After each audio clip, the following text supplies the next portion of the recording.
Welcome back, ladies and gentlemen, and on healthy diets and healthy food during the holy month of Ramadan. We're glad to be joined over the phone by Dr. Sharifa Nahhas, a nutrition expert. Good afternoon, Dr. Sharifa. Good afternoon, and happy Ramadan. Happy Ramadan to you also. Well, Dr. Sharifa, the three heavenly messages ordained fasting. What are the most important psychological and physical effects of fasting, in your opinion? Okay, fasting is very important for our overall health. Mm-hmm. It reduces hypertension. Mm-hmm. It may help with people suffering from asthma, people having rheumatoid arthritis. It improves our immune system, which is very important these days because of the COVID-19. It increases self-defense and repair and reduces oxidative stress. It extends our longevity. And also fasting releases the epinephrine hormone from our brain. After 5 days of fasting, you start to feel good, and this epinephrine is a well-known hormone for people who play sports. Right. Well, during the fasting period of the holy month of Ramadan, some people gain weight. They tend to gain weight. How do you think they can at least control their weight during the holy month? Are there certain items of food that should not be eating in the fasting time, or after they break their fast during the breakfast time? Or, like Oriental sweets, for example, or what are the types of foods and food items that should be abandoned during this month? As I told you in the beginning, that fasting is a great opportunity for our health and wellness, mm-hmm. and it's also a great opportunity for our spiritual part in our life.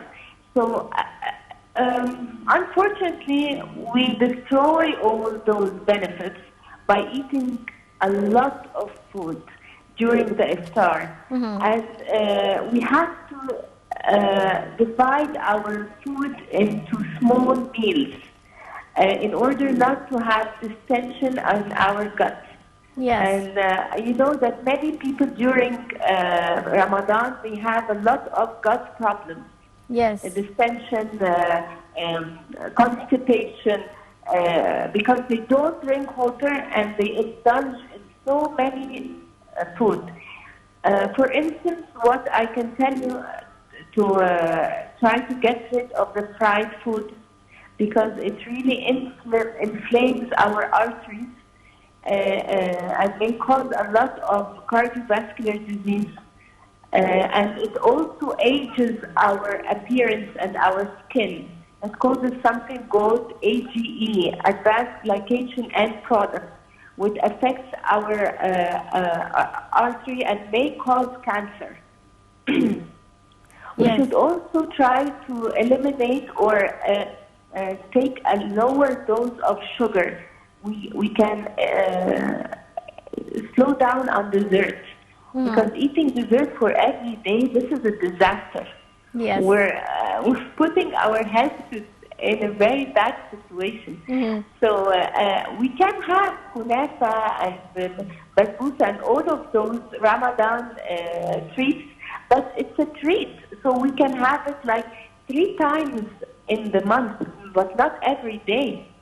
In addition to the Ramadan drinks, Amareddin, Karkade, and all of those stuff are loaded with sugar. Yes. So it's a sugar rush. We're putting our body in a very bad situation. So to sum up, people should refrain or reduce eating sweets and fats? Yes. Sorry, I can't hear you. To sum up, people should refrain or reduce eating fruits, eating sweets and fats. Yes. Yes. This the fried oil. The fried oil. Yeah. Putting the chickens and meat in a deep frying oil. This is very unhealthy, and it may cause cancer. Yeah, okay. So some people tend to eat half their plates, half their usual plate. Does this help them lose weight? And Yes, definitely it does. You know what? We can start our iftar. I can tell you some small steps we can do in order to have a healthy Ramadan. We can start our iftar by drinking 2 cups of water, yeah. and then we can start eating our salad, cooked veggies, or add a meat portion. We can divide the plate into 2 parts. Half the plate could be salad and cooked veggies, and the other half could be chicken, meat, lentils, quinoa, or even fava beans. Ramadan and then is after 2 hours, we can have a carbohydrate meal. It could be rice, it could be pasta, but not all of those components in the same plate. This is too much. Ramadan is also known for drinking a lot of juices and, as you said, maybe amareddin and soft drinks and so on. I mean, should people keep on drinking such things, or they should drink water instead? Water is definitely what the body needs. This is how to make us healthy. During the month of Ramadan, we have to have a lot of water since we break our fast. But unfortunately, all those drinks, they are tasty and they are nice, but they are loaded with sugar. We can lower the quantity of sugar that we add to those drinks. They are very beneficial, but without all of this sugar. What about the suhoor meal? What are the most important items that should be added in the suhoor meal? Cucumbers, celery, fava beans, eggs, even if it's cooked in some natural ghee or something like rice bran oil. It's very healthy. It's also healthy to eat cottage cheese, yogurt, and the fruits. And fruits. Yes. What about people who are going on a diet in Ramadan? What should they do? I mean, what food routine and exercise routine should they follow? I think Ramadan is a very good opportunity for people who want to lose weight. Yes. Because you have 16 hours of fasting. Yes. So it helps the body to metabolize more fats and to get and to metabolize also the glycogen in our in the liver.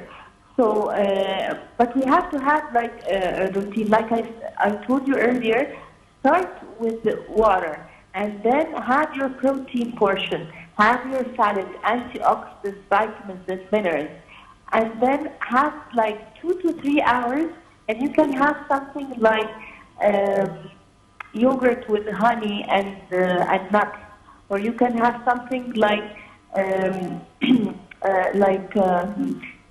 fava beans or lentils, or you can have a piece of dessert, but it's very small piece, like 20 grams of basbousa or kunefa. Yeah. And then you have to spread your water intake throughout the iftar to the suhoor period. You have like 8 or 9 hours. You have to spread your water intake throughout those hours. You don't have to drink a lot of water on the iftar table, and then you stop drinking the rest of the day. Right. Moving on to children who would like to fast. What advice would you give to the children at a young age, and what advice would you like to give to their parents? What kind of nutrients should be added in their diet if they want to fast? It's very important to have a range of antioxidants. To have vitamin C, magnesium, zinc, especially those days when we are trying to fight this virus. So we need a lot of minerals, vitamins, and antioxidants. Yeah. And we have to try to help our kids to drink more water, Yeah. to have dates on their when they break their fast, to have fruits and vegetables, to have lean protein. It's very important for them. And not to indulge in too many sweets, and not to leave our kids just eating all the time because they had fasted for 16 hours. So it's their chance or opportunity to indulge in so many sugar, desserts, and all this bad stuff that might affect their health. Yeah, well, since we're talking about children, many moms are suffering from their teenagers, specifically this age of teenage. They have fussy eating habits, and they eat junk food, a lot of junk food. How can they change this to healthier eating habits? It has to start with the parents. Yeah. If those teenagers have a good role model they can follow, this will help them a lot. Yeah. And they have to have the knowledge about how food can affect our health and well-being, because food is the primary cause for most diseases. So they have to have knowledge that by eating healthy and exercising, this can help them a lot and benefit not having diseases. It's like a prevention for them. And also they can indulge in the desserts, but in a very specific amount. And those days, what we can see is lots and lots of different kinds of desserts that are very tempting. It's very hard for them to follow a specific diet, but they have to have like a general knowledge about how food can affect their health and well-being. Yeah. And it's not only food, it's also exercising is very important. Yeah, okay. What is the best time for exercising during the holy month? I mean, while fasting or... I'm sorry. Yeah, go ahead. For people who have health problems, diabetes or heart diseases, asthma, it's better for them to practice exercising after iftar. But for healthy people that are usually exercising as they are athletes, they can do it before the iftar. Yeah. Okay. Well, I would like to thank you very much, Dr. Sherif and Nahhas, for your insight. Many thanks, and happy Ramadan to you. And dear viewers, that brings us to the end of this edition of Cairo Local Time. Many thanks for watching, and stay tuned for more coming up here on Nile TV International.